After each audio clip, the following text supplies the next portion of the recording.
Mukunda jewellers మొట్టమొదటి factory outlet ఇప్పుడు కూకట్పల్లి, కొత్తపేట్, సోమాజిగూడ మరియు ఖమ్మంలో. నమస్తే, నేను Keshav. Welcome to Suman TV. Tirumala లడ్డూలో కల్తీ వివాదం ఇప్పుడు దేశవ్యాప్తంగా దుమారం రేపుతోంది. అధికారంలో ఉన్నటువంటి కూటమి నాయకులు చేసినటువంటి వ్యాఖ్యలు, మరోవైపు విపక్షంలో ఉన్న వైసీపీ నేతలు చేస్తున్నటువంటి రాద్ధాంతం, ఇవన్నీ కలిపి దేశవ్యాప్తంగా ఇది ఒక చర్చనీయాంశంగా మారింది. మరోవైపు హిందువుల మనోభావాలు దెబ్బతింటున్నాయనేటువంటి పరిస్థితి కూడా నెలకొంది. అసలు తిరుపతి ప్రసాదంలో లడ్డూకు ఉన్నటువంటి ప్రాధాన్యం ఏంటి, అందులో కల్తీ జరగడానికి ఉన్న అవకాశాలు ఏంటి, ప్రభుత్వాలు అలానే రాజకీయ పార్టీలు కేవలం రాజకీయానికే ప్రాధాన్యం ఇస్తున్నాయా, భక్తుల మనోభావాలను పట్టించుకోవడం లేదా? ఈ అంశంపైన విశ్లేషణ చూద్దాం. మనతో పాటు శ్రీకృష్ణ సూది గారు, హిందూ ధర్మ ప్రచారకులు ఉన్నారు. నమస్తే అండి. నమస్కారం అండి. ఇప్పుడు జరుగుతున్నటువంటి చర్చ అంతా దేవుడు అలానే ఆలయానికి సంబంధించినటువంటి పవిత్రత వీటన్నిటికంటే కేవలం ప్రసాదం చుట్టూ. ఇది రాజకీయమా, లేదంటే కల్పించిన వివాదమా, నిజంగానే అక్కడ సమస్య ఉందా, అసలు ఏం జరుగుతుంది? ప్రసాదం అంటే అసలు ఏంటండి? ప్రసాదం అంటే భక్తితో తీసుకునేటువంటిది. ఎంత క్వాంటిటీ ఎంత? ఇప్పుడు తిరుపతిలో నిత్యం దర్శనానికి వచ్చేటువంటి భక్తులు ఎంతమంది? ఒక్కొక్కళ్ళకి ఎన్ని లడ్డులు తీయాలి, ఎన్ని లడ్డులు ఇవ్వాలంటే ఎంత దానికి సంబంధించిన ద్రవ్యం అవసరం అవుతుంది, మనుషులు ఎంతమంది కలిస్తే అంత ప్రసాదం తయారవుతుంది. ఒకళ్ళకి 2 లడ్డులు అంటే చాలవని 10, అందులోనూ కింద స్టాల్స్ పెట్టి వెంకటేశ్వర స్వామి ప్రసాదాన్ని ఒక స్వీట్ షాప్లో అమ్మినట్టుగా అమ్మాలనే ప్రయత్నం ప్రభుత్వం చేయటం ఎంతవరకు కరెక్ట్?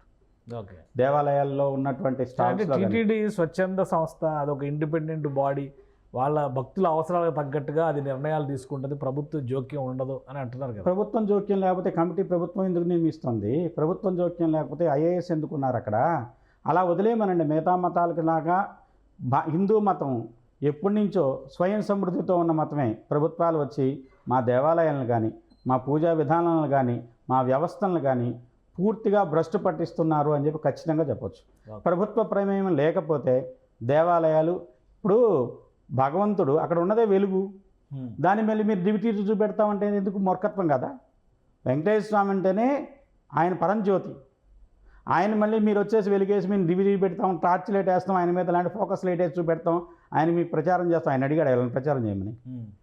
ప్రభుత్వం తన అవసరాలకు భగవంతుడి యొక్క సొమ్ముని, భగవంతుడు భక్తిలో సమర్పించేటువంటి భక్తుల యొక్క హుండీ ద్రవ్యాన్ని తన అవసరాలకు వాడుకుంటుంది అనేది నిర్వివాదాంశం ఎప్పటి నుంచో. మిగతా మతాలకి వాళ్ళకి పెద్దపీట వేసి హిందూ మతాన్ని కావాలని చెప్పి, అందులో ఈ ప్రభుత్వం ఆ ప్రభుత్వం వాళ్ళు వీళ్ళు అని కాదండి, ఎవరైనా సరే ముఖ్యంగా తిరుపతిలో ఉన్నటువంటి అక్కడ ఉన్నటువంటి భక్తులు సమర్పించే కానుకల కోసం ఆ వ్యవస్థను ఇవాళ కాదు ఎప్పటి నుంచో క్రమక్రమంగా భ్రష్టుపట్టిస్తున్నారు, దైవానికి అపచారం చేస్తున్నారు. వీళ్ళందరూ కాదు, ముఖ్యంగా అసలు ఆయన ఎందుకు భరిస్తున్నాడు ఇదంతా?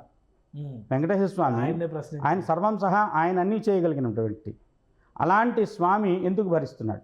ఎందుకంటే ఉపేక్ష అనేది ఒక స్థాయి దాటితే భగవంతుడైనా సరే ఉపేక్షించకూడదు.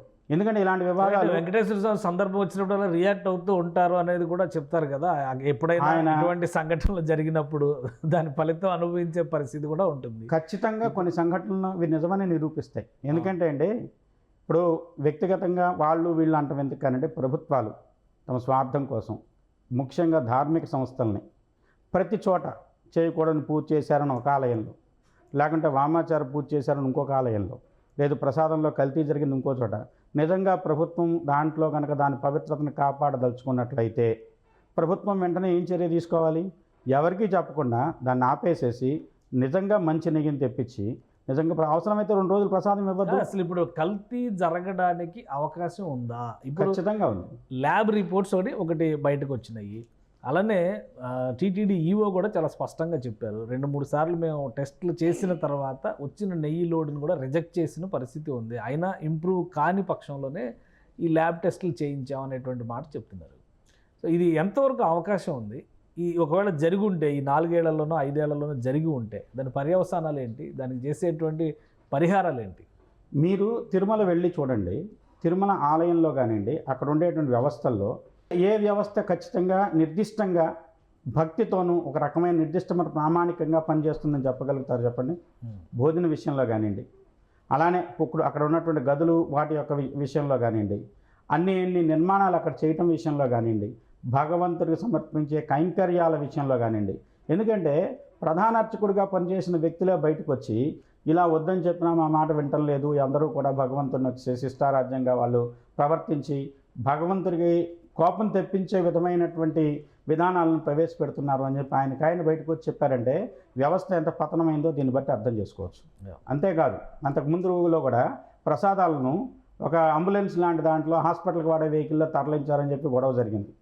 అలానే వచ్చేసి ప్రసాదాలలో విషయంలో వచ్చేసి కల్తీ గురించి ఇప్పుడు మాట్లాడుతున్నారు.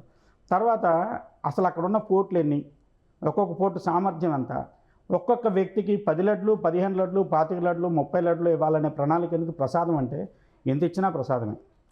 నిజంగా భగవంతుడు దర్శనం చేసుకొని వచ్చిన తర్వాత ఎవరైతే క్యూ లైన్లో ప్రసాదం పంచుతున్నారో అదే ప్రసాదంగా భావిస్తే ఈ గొడవంతా లేదు. హిందూ సమాజం ఆశ ఎలా ఉందంటే నేను సంవత్సరం పాటు ఫ్రిడ్జ్లో పెట్టుకోవాలి.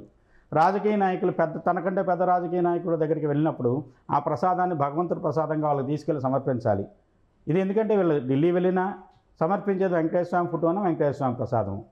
దీన్నే వాడుకుంటున్నారు వెంకటేశ్వర స్వామి. రాజకీయ నాయకులు బ్రాండ్ అంబాసిడర్ వాళ్ళు ఆంధ్ర నుంచి ఏ పార్టీ అధికారంలో ఉన్నా, ఏ వ్యక్తి అధికారం చెలాయించినా వాళ్ళు తీసుకెళ్లేది వెంకటేశ్వర స్వామి ఫోటో, వెంకటేశ్వర స్వామి శాల్వ, వెంకటేశ్వర స్వామికి సంబంధించినటువంటి ప్రసాదం అది తీసుకెళ్ళి వాళ్ళకి సమర్పించడం. అలాంటి దానిలో మరి కల్తీ జరగడం అనేది ఎలా, ఎందుకు జరుగుతుంది? రాజకీయ పార్టీ ఇప్పుడు జగన్మోహన్ రెడ్డి గారు కూడా ఒక స్టేట్మెంట్ ఇచ్చారు, ఇదంతా కుట్రపూరితంగా జరుగుతున్నటువంటి ప్రక్రియ అంటున్నారు. ఎవరిని నమ్మాలి? కల్తీ జరిగిందా లేదా? భక్తుల మనోభావాలు వేటికి కూడా విలువ లేదా? భక్తుల మనోభావాలను నిజంగా భ్రష్టు పట్టిస్తున్నారు. వెంకటేశ్వర స్వామి మీద ఉన్న నమ్మకాన్ని ఈ అని కాదండి. ఇప్పుడు మీరు చాలా దేవాలయాలు, బాగా పేరు మందిన దేవాలయాలకు వెళ్ళండి, దర్శనానికి 10,000 రూపాయలు ఏ దేవాలయంలో అన్నా ఉందా? వేలంపాట పెట్టారు కదా, వేలంపాట పెట్టినాక ఎవరికి కావాల్సిన రేటు వాళ్ళు పాడుకోవచ్చు అని చెప్పారు కదా. దర్శనానికి 10,000 రూపాయలు. ఇప్పుడు మీరు నిన్నటిదాకా గణపతి నవరాత్రులు జరిగినాయి, ఆయన చేతిలో లడ్డు పెట్టారు, ₹1,00,00,000 లడ్డు పాడారు. ఇవన్నీ ఏంటంటే భక్తి ఎక్కడికి పోతుంది? ఇది నిజంగా భక్తి? ₹1,00,00,000 ఖర్చు పెట్టి లడ్డు పాడి అది భక్తి అంటారా? లడ్డు ప్రాశస్త్యం ఏంటి, అసలు లడ్డూని ఎందుకు నైవేద్యం పెట్టాలన్న దాని విషయంలో కూడా దానికి మన శరీరంలో ఉన్న షట్చక్రాల తర్వాత సహస్రారం అనేది ఇక్కడ శిరస్సులో ఉండే చక్రం అండి, అది 1000 కిరణాలతో ప్రభావిస్తుంది.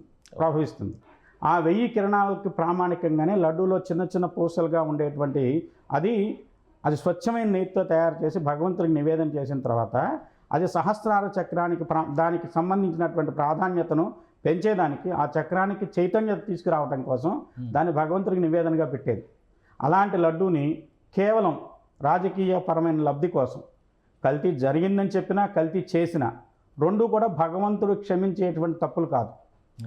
అది ఎవరు చేసినా ఎవరు చెప్పినా రెండూ తప్పే. ఎందుకంటే కల్తీ జరిగింది, కల్తీనే ఇచ్చారో నాకు వైపు టీటీడీ చెప్పింది, టీటీడీ ఈవో చెప్పారు. ఏ సంస్థ అయితే ఇప్పుడు ఆరోపణలు ఎదుర్కొంటుందో, చెన్నైకి చెందినటువంటి సంస్థ, ఏఆర్ ఫుడ్స్కి సంబంధించినటువంటి సంస్థ, వాళ్ళేమో అసలు కల్తీనే జరగలేదని చెప్తున్నారు. మాది నాణ్యమైన నెయ్యి ఇప్పుడు మీరు టెస్ట్ చేసుకోవచ్చు అంటున్నారు.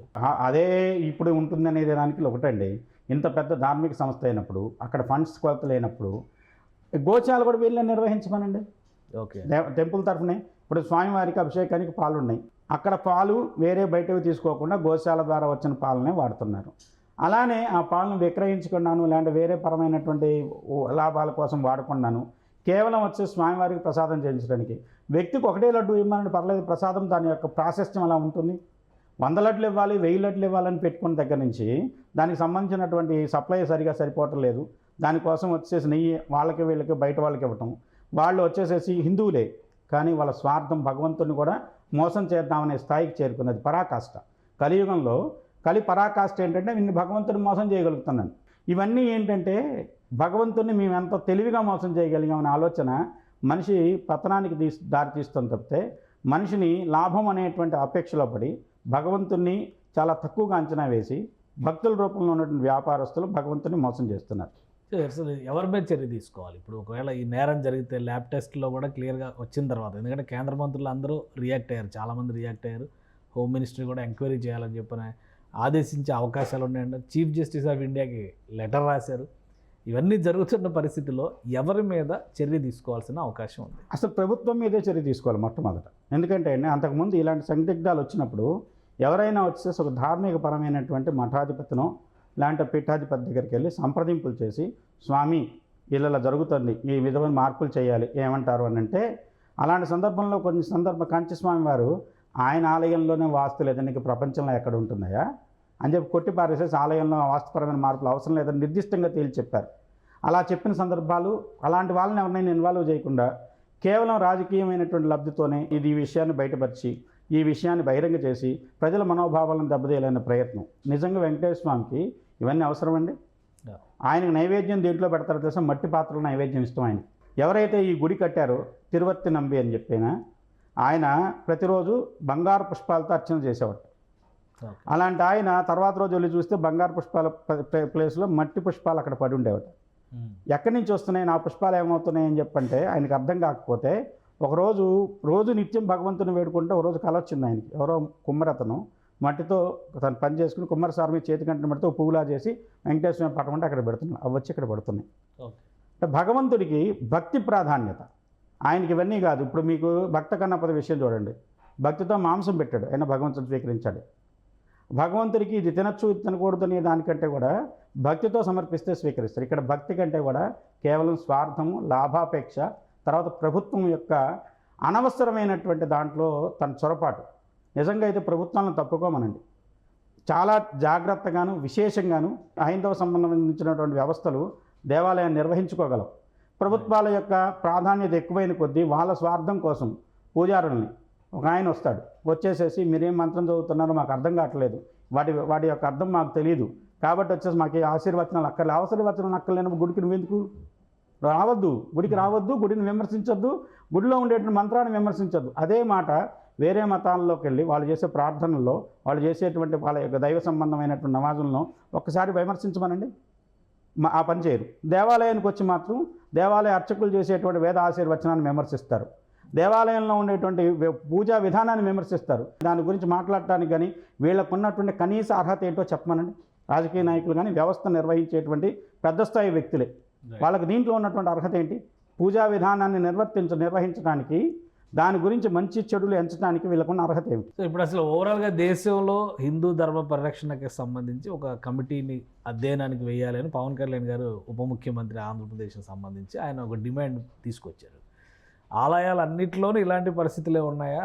మొత్తం దేశవ్యాప్తంగా కూడా దీనిపైన అధ్యయనం జరగాల్సినటువంటి అవసరం ఏమన్నా? మీకు పైకి వెళ్ళిన తర్వాత తిరుమల కానీ ఎక్కడైనా సరే పార్కింగ్ దగ్గర నుంచి ప్రతిదీ వ్యాపారం, దేవుడి దర్శనం దగ్గర నుంచి ప్రతిదీ వ్యాపారం, ప్రతి పూజ అదేమంటే దేవుడికే వినియోగిస్తున్నాం. దేవుడికే వినియోగించేటప్పుడు దేవభక్తులుగా ఉన్నటువంటి వీళ్ళకి ఇంతంత పెద్ద పెద్ద వాహనాలు కానివ్వండి, ఇంత పెద్ద పెద్ద వ్యవస్థ కానివ్వండి అవసరమా? అక్కడ ఒక్కొక్కరికి పరిపాలనా భవనం పేరుతో ఇంత పెద్ద బిల్డింగ్లు, దేవాలయానికి మించి 10 అంతల బిల్డింగ్లు కట్టారు. కానీ వీళ్ళు చేసే పని భగవంతుడికి ఉపయోగపడేది కించిత్ ఉపయోగపడే పని కూడా జరగట్లేదు. అక్కడ కేవలం వీళ్ళు హంగు ఆర్భాటాలను పెంచుకోవడానికి వాడుతున్నారు తప్పితే ఒక బ్రహ్మోత్సవాల పేరుతో మొత్తం చుట్టూ ఉన్నటువంటి వ్యవస్థను మార్చడం కోసం అయ్యే ఖర్చు ఎంత? నిజంగా అది అవసరమైన ఖర్చేనా?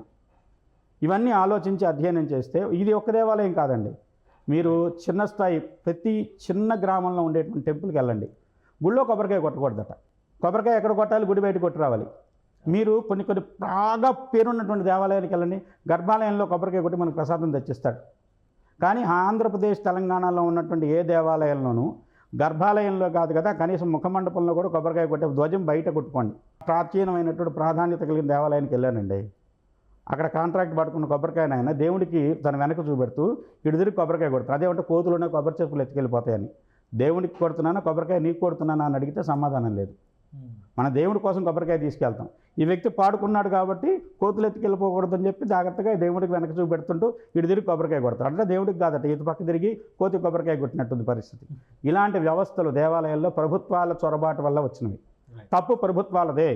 ప్రభుత్వాలు దాంట్లో కనుక ఇన్వాల్వ్ అవ్వకపోతే, ఎందుకంటే ఇవాళ గురువారం స్వామికి చేసేటువంటి అష్టదళ పాద పద్మార్చనలో బంగారు పద్మాలు సమర్పించిన వాళ్ళు ముస్లిమ్స్.